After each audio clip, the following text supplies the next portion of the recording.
Pasawa family, Eva ng Diyos and Fulcar Gamboa, Cunha family, Greg Tenebro and family, Andrea Marie, Dr. Rodrigo Valenzuela family, Martin, Kathleen, Ann, and Matthew Monteverde, Nolido family, Pael and Cecil Bordo, Ismael family, Alisa Bacatan, Rosler Marquez, gayon din para sa ating special na kailingan at sa mga kailingan para kay Naganapin family, Kim and Nino Garcia, Sergeant Alfredo Hugo, June and Bilin Cunha, Fulgar family, Alonso family, Laracas family, Dr. Nico Valenzuela, Josefina and Yumi Mongon, Dr. Charmy Ann Hugo, Frederick, Kathleen Ann, and Brock Lloyd Pasawa, Martin, Kathleen Ann, and Matthew Monteverde, Pachi Campos, Adores of the Holy Trinity, Michael and Mildred Garcia, Maria Aliana Nolido, Steph and Lani Lavilla, Jocelyn Fulgar Gamboa, at sa lahat ng mga frontliners, sa kagalingan ni na Alice Ganapin, Kiko Fulgar, Alma Asansa, Joselito Crisostomo, Christine Valerio, Ching Olivar, Dang and Julia Bakiran, Maribik Encarnacion, mga dinapuan ng COVID-19.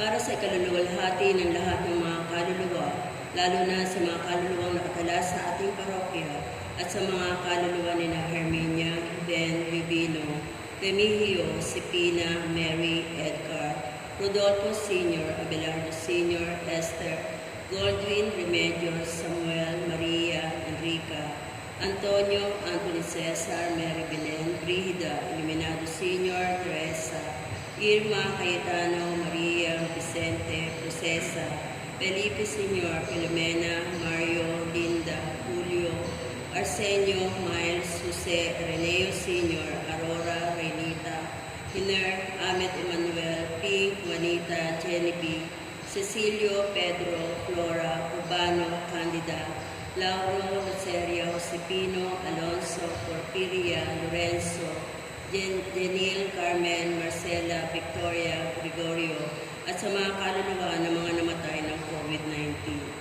Ang ating pong banal na misa ay pamumunuan ni Reverend Father Romel Cruz.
Magandang umaga po sa inyo lahat.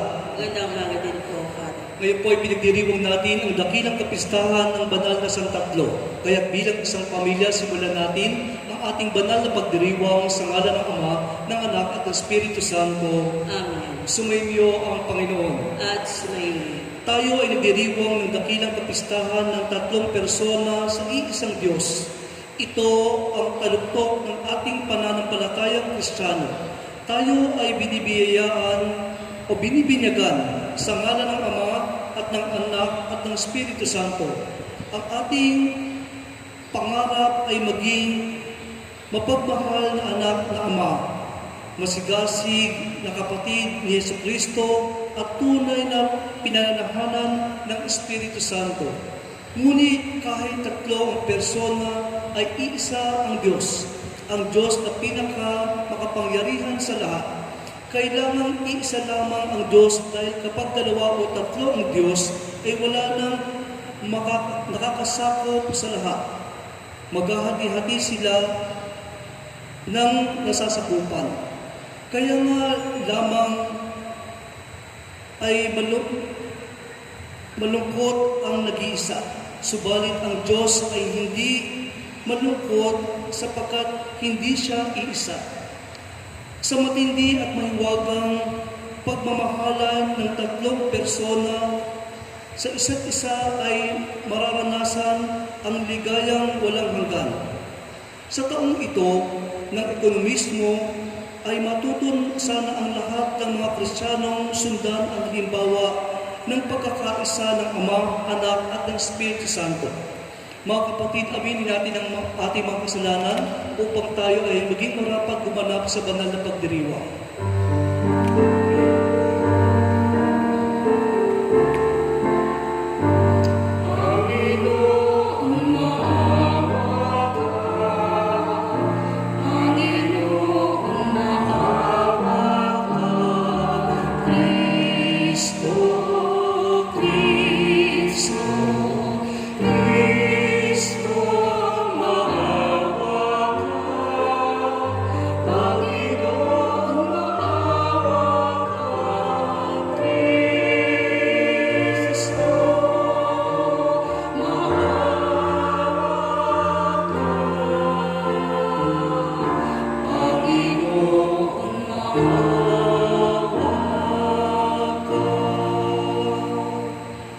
Awan tayo ng makapangyarihang Diyos, patawarin tayo sa ating mga kasalanan at patnubayan tayo sa buhay na walang hanggan.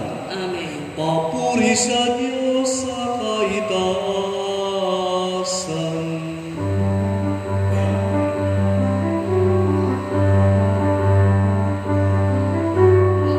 Papuri sa Diyos sa kaitaasan at sa lupay kapayapaan sa mga taong may mabuting kalooban.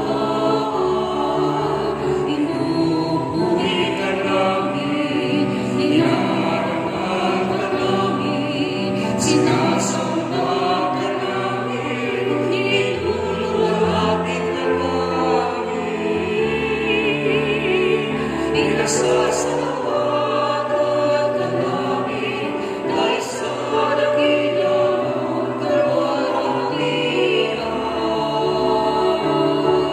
Ang Panginoong Diyos sa inalangin,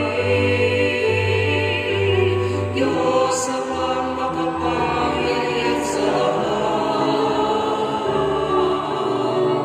Panginoong Jesucristo, tungtungan na.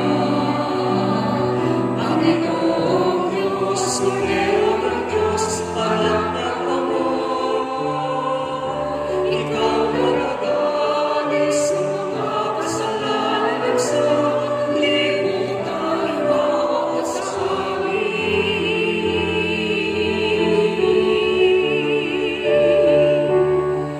Tanggapin mo ang aming kahilingan, ikaw na naluluklok sa kalan ng Ama. Maawa ka sa amin, sapagkat ikaw lamang ang banal, ikaw lamang ang Panginoon, ikaw lamang, O Jesucristo, kasama ng Espiritu Santo sa kaluwalhatian ng Diyos Ama.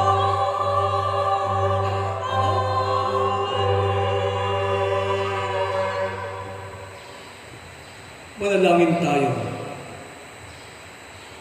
Ama naming makapangyarihan, sa iyong pagsusugo sa salitang Diyos na totoo at maaasahan at sa pagbibigay mo ng Espiritong nagpapabanal sa sanlibutan, ipinahayag ang iyong kahiwaghahang dakila sa sangkatauhan sa pananampalatayang amin ngayong ipinagdiriwang.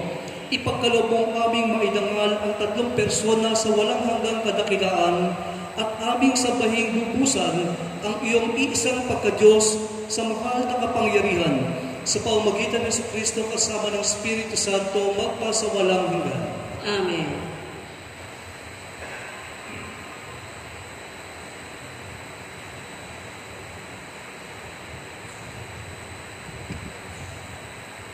Pagbasa mula sa aklat ng Exodo. Noong mga araw na yun, tumapyas si Moises ng 2 bato at dinala kinaumagahan sa bundok ng Sinai. Ang Panginoon ay bumaba sa ulap, lumagay sa tabi ni Moises at binanggit ang kanyang pangalan, Panginoon. Ang Panginoon ay nagdaan sa harapan ni Moises. Sinabi niya, "Akong Panginoon ay mapagmahal at maawain. Hindi ako madaling magalit. Patuloy kong ipinadarama ang aking pag-ibig at ako'y nananatiling tapat." Nanikluhod si Moises at sumamba sa Panginoon. Sinabi niya, "Kung talagang kinalulugdan ninyo ako, isinasamo kong samahan ninyo kami kahit na matigas ang ulo ng lahing ito. Patawarin na ninyo kami at tanggapin bilang iyong bayan." Ang salita ng Diyos. Salamat sa Diyos. Purihin at ipagdangal ang Diyos magpakailanman. Purihin at ipagdangal ang Diyos magpakailanman. Pinupuri ka namin, Panginoon, Diyos ng aming mga ninuno. Karapat-dapat kang ipagdangal at dakilain magpakailanman. Purihin ang iyong banal at maluwalhati ang pangalan. Nararapat purihin at ipagdangal magpakailanman. Purihin at ipagdangal ang Diyos magpakailanman. Purihin ka sa iyong banal at marangal na tahanan. Lubhang karapat-dapat kang awitan at dakilain magpakailanman. Purihin at ipagdangal ang Diyos magpakailanman. Purihin ka na nakaluklok sa maringal mong trono. Karapat-dapat kang awitan at dakilain magpakailanman. Purihin at ipagdangal ang Diyos magpakailanman. Mula sa iyong luklukan sa ibabaw ng mga kerubin, nakikita mo ang kalaliman, ang daigdig ng mga patay. Karapat-dapat kang purihin at dakilain magpakailanman. Purihin at ipagdangal ang Diyos magpakailanman. Purihin ka sa buong sangkalangitan. Karapat-dapat kang awitan at dakilain magpakailanman. Purihin at ipagdangal ang Diyos magpakailanman. Pagbasa mula sa 2 sulat ni Apostol San Pablo sa mga taga-Korinto. Mga kapatid, sikapin ninyong maging ganap at sundin ninyo ang mga payo ko. Magkaisa kayo at mabuhay ng payapa. Sa gayon, sa inyo ang Diyos ng pag-ibig at kapayapaan. Magbatian kayo bilang magkakapatid kay Kristo. Kinukumusta kayo ng lahat ng mga kapatid sa simbahan. Naway, sumainyong lahat ang pagpapala ng Panginoong Hesukristo, ang pag-ibig ng Diyos at ang pakikipag-isa ng Espiritu Santo. Ang salita ng Diyos. Salamat sa Diyos.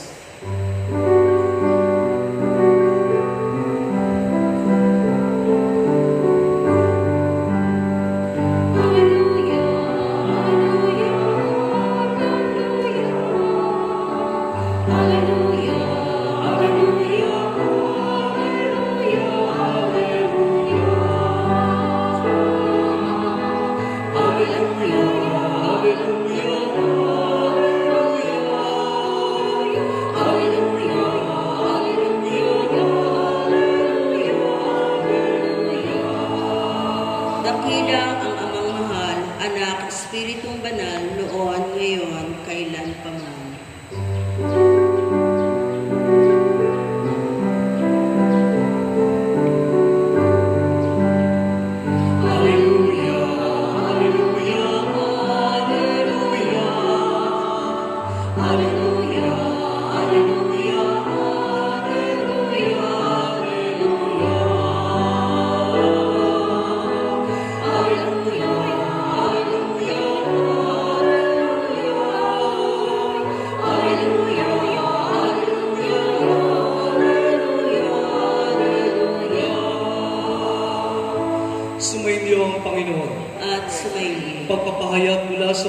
mabuting balita ng ating Panginoon ayon kay San Juan.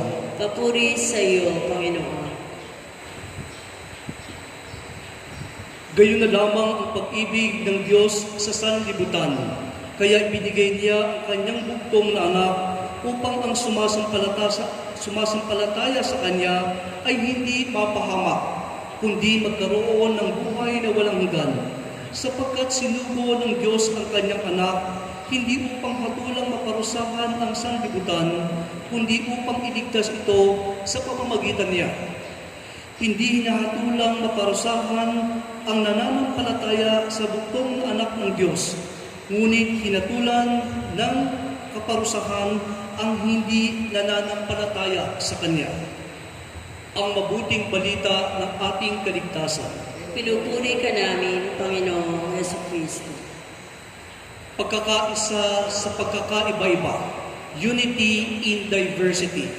Ngayon po ay pinagdiriwang natin ang dakilang kapistahan ng Banal na Santatlo o Sanctissimo Trinidad o Holy Trinity. At para mas lubos natin maintindihan, kahit papaano ang Ebanghelyo ay mayroong isang laiko na magaling makipagbalitaktakan. Kanina, hinahanap namin kung ano yung sa Tagalog yung orator. Tagapagsalita ba o ano ba? Tagapagpahayag? Anyway, whatever it is, orator. Okay?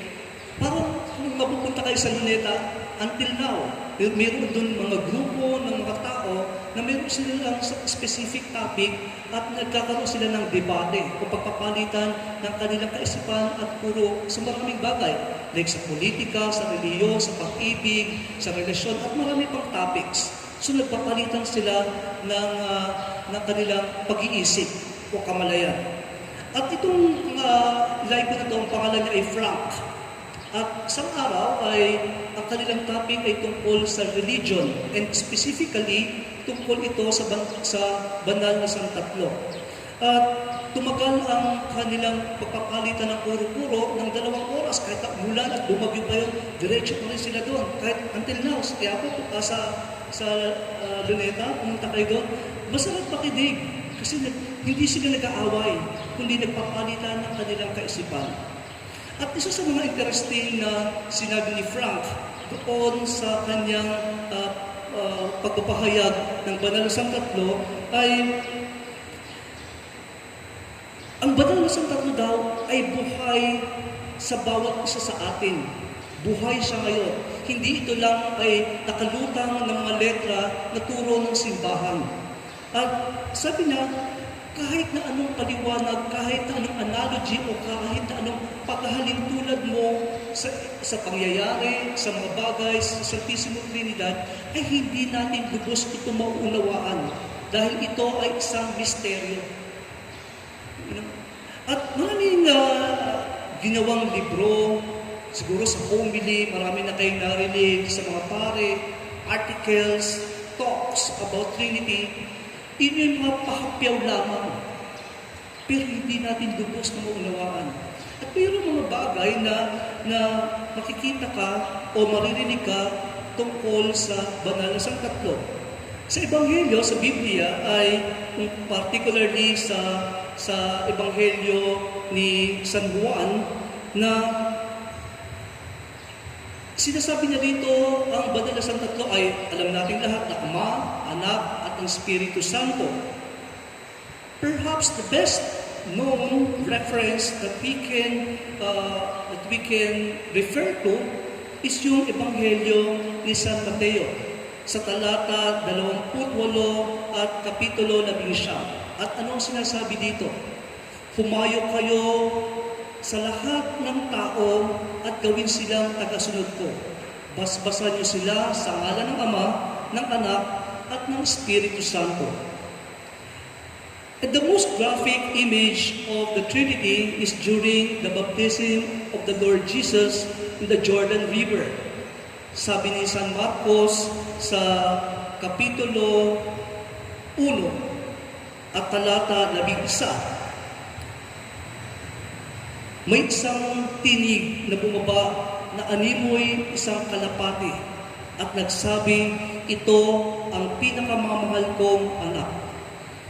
Doon sa eksena na yun ay yung boses ng Diyos Ama, si Jesus ang anak, at ang yung dove na sinasabi is, o yung tubig, o yung dove is banal na espiritu.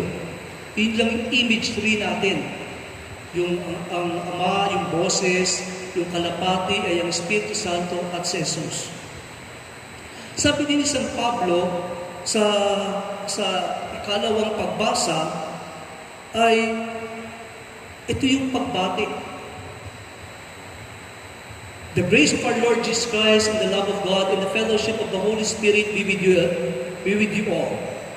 Ang pagpapala ng ating Panginoong Kristo, ang pag-ibig ng Diyos Ama, at ang pakikipagkaisa ng Espiritu Santo nawa ay sumayin lahat. Whenever we pray, according sa aking professor na si Monsignor Ranyada, Romy Ranyada, kapag ikaw ay magdadasal, kasi siya ang aming professor sa Trinity, sabi na kapag ikaw ay magdadasal, kailangan may tatlong sangkap ng persona sa isang Diyos. Kailangan mayroong Ama, Anak, at ng Espiritu Santo. Sa Lumang Tipan ay ito ang era o panahon ng Diyos Ama, si Yahweh. Hindi siya nakikita. Boses lang siya. Diba? Sa eksena ni Abraham, ni Moises na nagliliyab na puno, at marami pang ibang tagpo tungkol sa Diyos Ama. The Old Testament belongs to the Father. The Gospel period is the era of Jesus, sa panahon ni Jesus. Yung mga salita at yung mga propesiya doon sa Lumang Tipan ay naipahayag ni Jesus sa makabagong tipan. Okay? Sa bagong tipan. And the post-period or the era of the Holy Trinity is during the Acts of the Apostles or yung mga gawa ng apostol. Dahil ano yung kahuli-hulihang ibinigay ni Jesus? Bibigyan ko kayo ng tagagabay sa inyo. Bibigyan ko kayo ng Holy Spirit, and that is during Pentecost.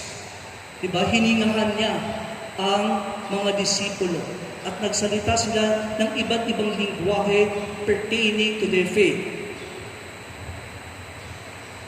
Sa credo, sa pagpapahayag ng ating pananampalataya, every Sunday, every day, or whenever we pray, ito ay nakatuon sa tatlong persona. Dahil iisa ang Diyos, iisang Diyos, tatlong katapuhan. Mayroong mga nag-attempt na ipaliwanag sa kanilang pamamaraan at sa kanilang abot na makakayang kaisipan ang banal na Santatlo. At isa na dito ay si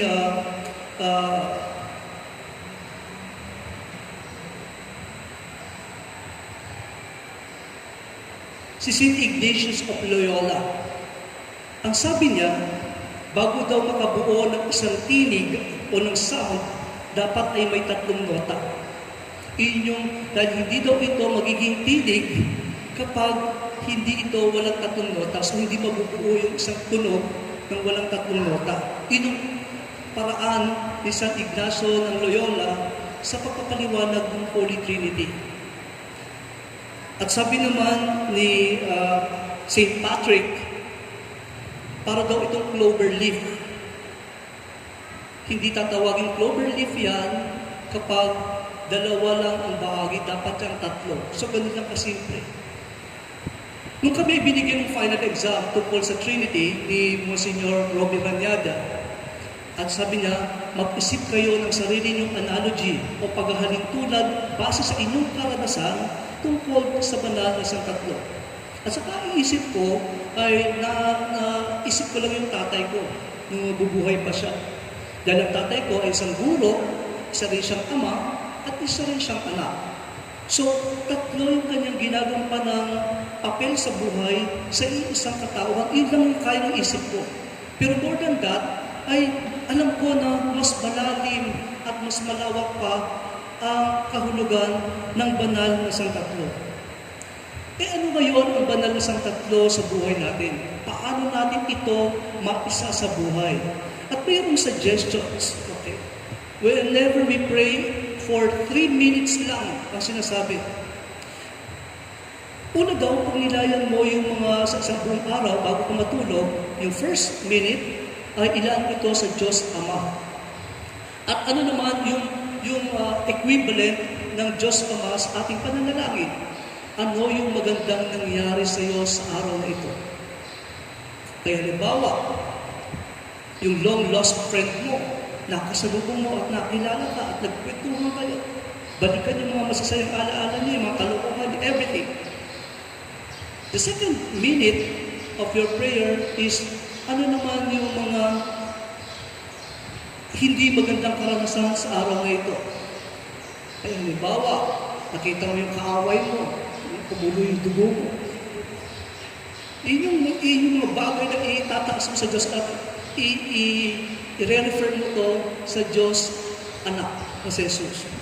Panginoong Jesus, ako nakita ko yung kaaway ko, nanggigigil ako. Gusto kong ilang pasok. Whenever we pray deep within your heart. Kung masaya ka, magdasal ka ng masaya. Kapag malungkot ka, magdasal ka ng malungkot. And lastly, ano yung something good? In first, sa Diyos Ama. Second, sa anak is yung ano yung nakagalit sa'yo. Yung something bad happened to you that day. And lastly, ano yung hamon sa'yo ng dalawang ito?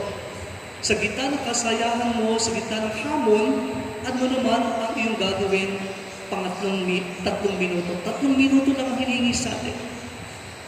Ang kaya nga siguro, it's about time na yung aking paniniwala ay maisagawa ko.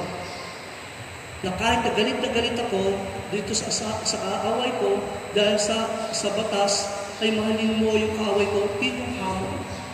And that is, make Trinity alive in our hearts, in our existence. Sa pagpapatuloy po ng ating banal na pagdiriwang, nawa ang pananampalataya na sa banal na isang tatlo ay hindi makakahiwalay dahil mayroong iisang Diyos na Ama, Anak at ng Espiritu Santo. Amen. Magsitayo po lahat at ipayag natin ang ating pananampalataya.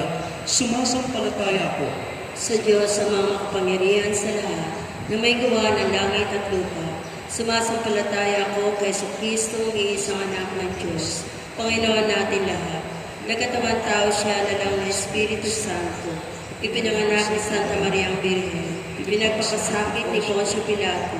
Pinako sa krus na matayin ni Libig. Nanaog sa kinaroroonan ng mga yumao. Na may katong araw na buhay na maguli. Umakyat sa langit. Nalunuklok sa kanan ng Diyos ang mga makapangyarihan sa lahat. Doon magumulat paririto at hukom sa nangabubuhay at nangamatay na tao. Sumasampalataya naman ako sa Diyos Espiritu Santo, sa banal na simbahang Katolika, sa kasamahan ng mga banal, sa kapatawaran ng mga kasalanan, sa pagkabuhay na muli ng mamatay na tao, at sa buhay na walang hanggan. Amen.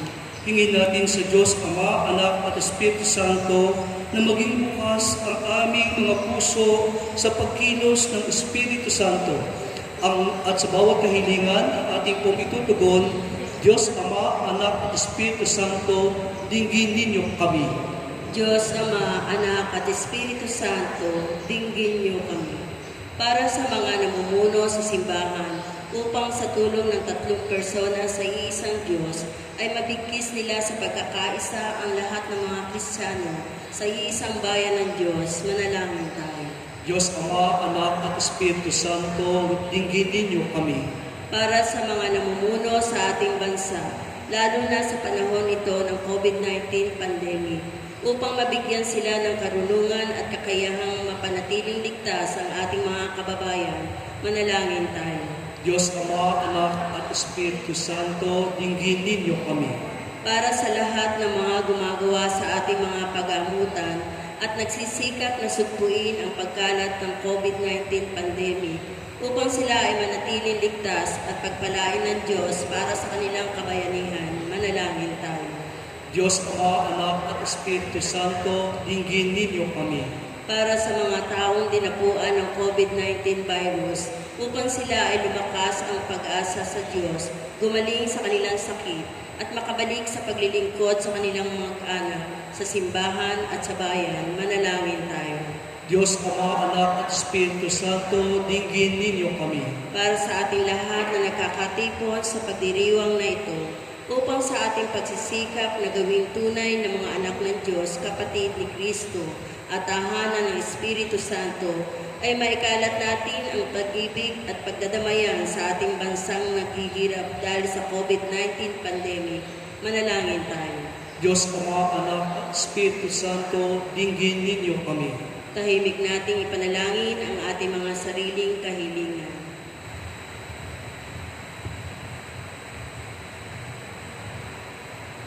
Manalangin tayo. Diyos Ama, Anak at Espiritu Santo, dinggin ninyo kami. Isama din po natin sa ating panalangin ang mga BEC coordinators at sa taunang pagdiriwang ng banal na santatlo at pagdiriwang din ng kanilang samahan na nawa ay maipalaganap ang pagkakaisa sa pagkakaiba-iba. Manalangin tayo. Diyos Ama, Anak at Espiritu Santo, dinggin niyo kami. O Diyos Ama, Anak at Espiritu Santo, pinupuri namin kayo sa inyong pagkakaisa at lubos na pag-iibigan. Tulungan ninyo kaming matularan ang huwarang inyong ipinakikita sa amin at nang matulungan kami sa panahong ito ng panganib at pangangailangan. Dinggin ninyo kami o tatlong personang nabubuhay at nagahari bilang iisang Diyos ngayon at magpasawalang hanggan. Amen.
Manalangin kayo mga kapatid upang ating paghahain ay kalugdan ng Diyos Amang makapangyarihan. Tanggapin nawa ng Panginoon ito pag-aain sa iyong kamay, sa kapurihan niya at karangalan, sa ating kapakinabangan at sa buong sambayaniyang banal. Ama naming lumikha, gawin mong banal ang mga alay na aming inihanda.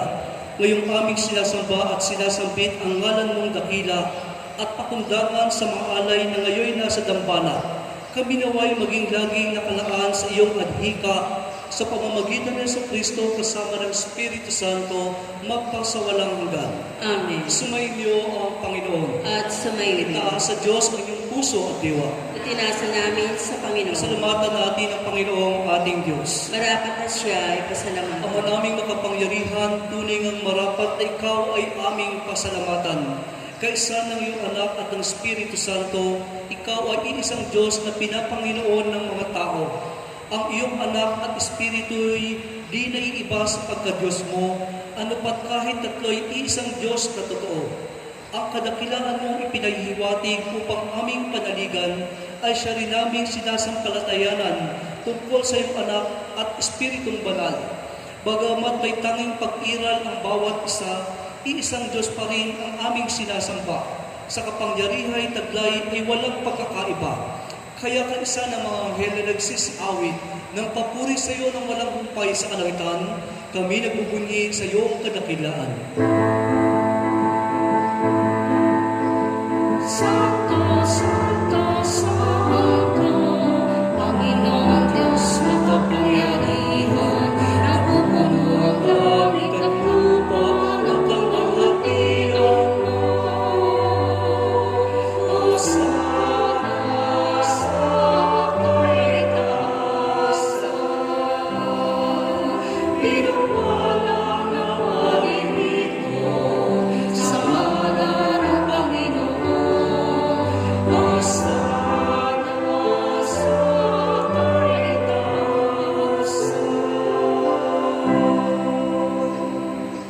Ama naming banal, ikaw ang bukal ng tanang kabanalan. Kaya't sa pamamagitan ng iyong Espiritu, gawin mong banal ang mga kaloob na ito upang para sa amin ay maging katawan at dugo ng aming Panginoong Hesukristo. Bago niya pinagtiisang pusong loob na maging handog, hinawakan niya ang tinapay. Pinasalamatan kanya. Pinaghati-hati niya ito, iniabot sa kanyang mga alagad at sinabi, "Tanggapin ninyong lahat ito at kanin. Ito ang aking katawan na ihahandog para sa inyo."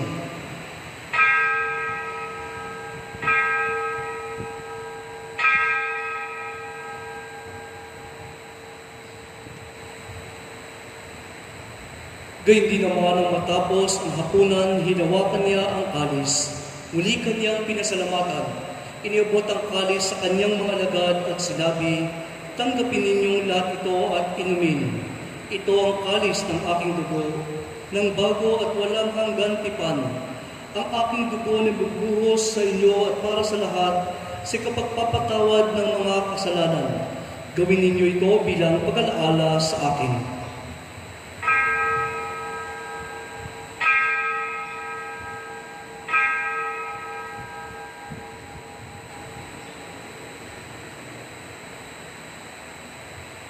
Ang misteryo ng ating pananampalataya.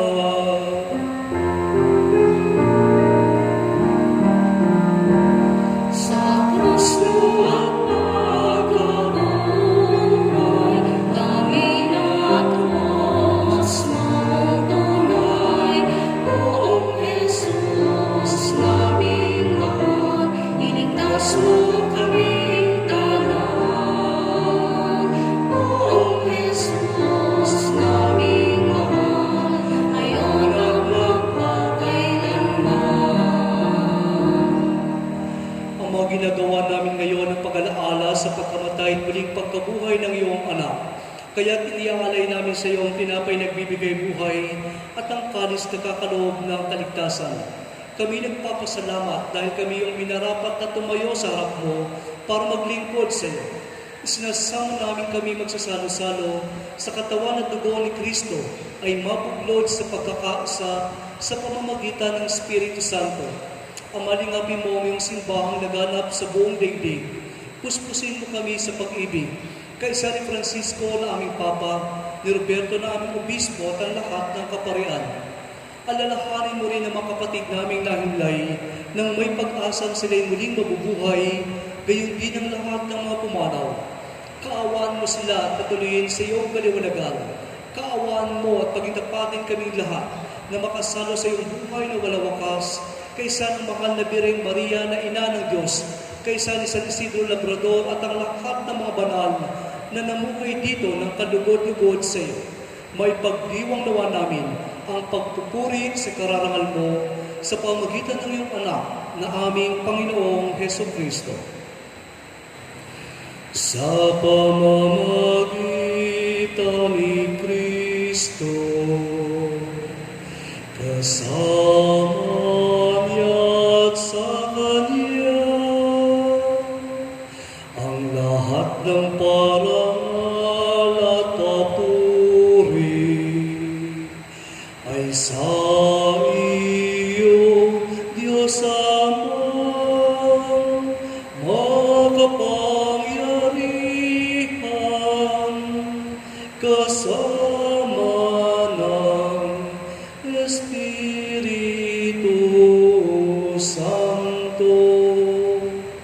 magpasawalang hanggan.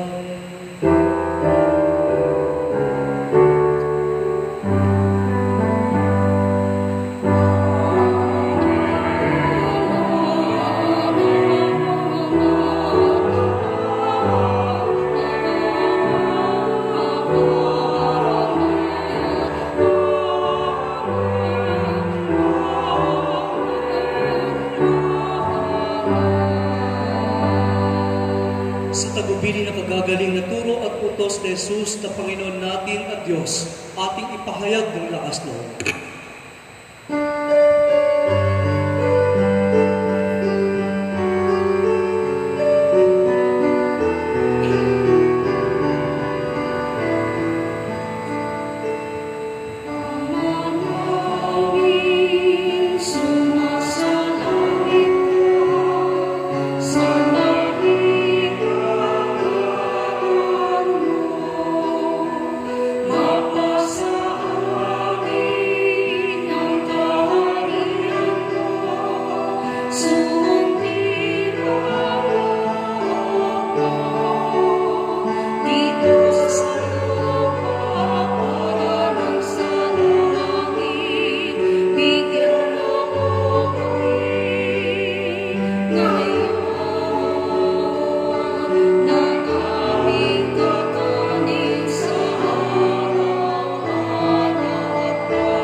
Hinihiling namin kami adya sa lahat ng masama, pagkalooban ng kapayapaan araw-araw, iligtas ang kasalanan at ilayo sa lahat ng kapahamakan, samantalang aming pinananabikan ang muling pagpapahayag ng tagapagligtas namin sa Kristo.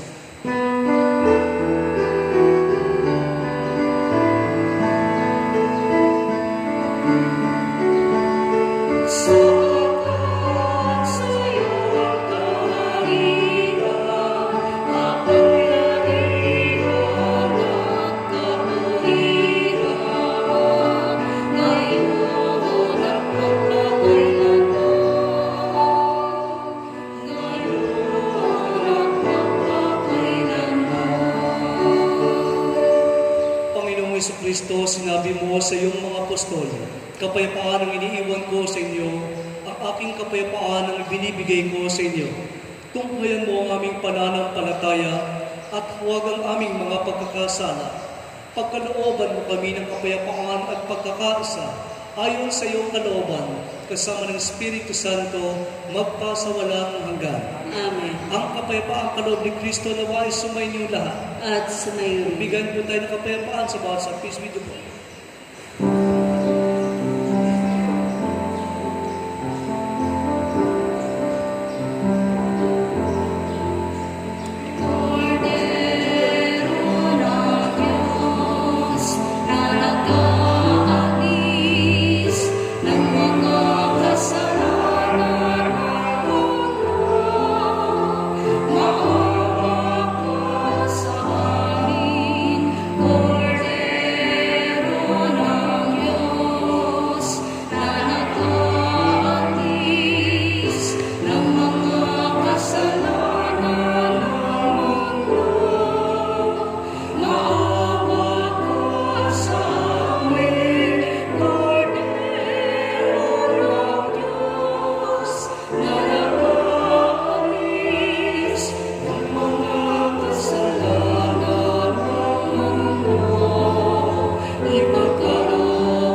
Diyos Jesucristo ang ikalawang persona sa banal na iisang tatlo. Ito ang kordero ng Diyos na nag-aalis ng mga kasalanan ng sanlibutan, mapapalad tayong inanyayahan sa banal na piging. Panginoon, hindi ako rapat-dapat na magpatuloy sa iyo, ngunit sa isang salita mo lamang ay gagaling na.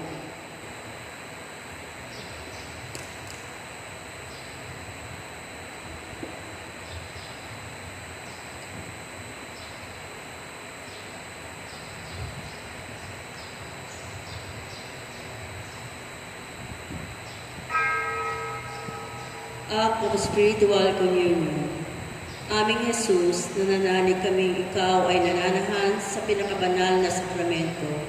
Mahal ka namin ng higit sa lahat ng bagay at nais naming tanggapin ka sa aming kaluluwa. Subalit sa sandaling ito, ikaw ay hindi namin matatanggap sa banal na komunyon. Naway tanggapin ka namin ng spiritual sa aming pagnanais na ito at pumasok ka sa aming mga puso. Niyayakap ka namin na parang naririto ka sa amin at pinagkakaisa namin ang aming sarili sa iyo. Huwag mong hayaan kami ay mawalay sa iyo. Amen.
Muli po kami po ay nagpapasalamat sa ngalan ng San Isidro Labrador sa mga nag-alay ng misong ito at sa inyong mga panalangin, lalo-lalo na po ang ating BEC sa ating parokya. Salamat po.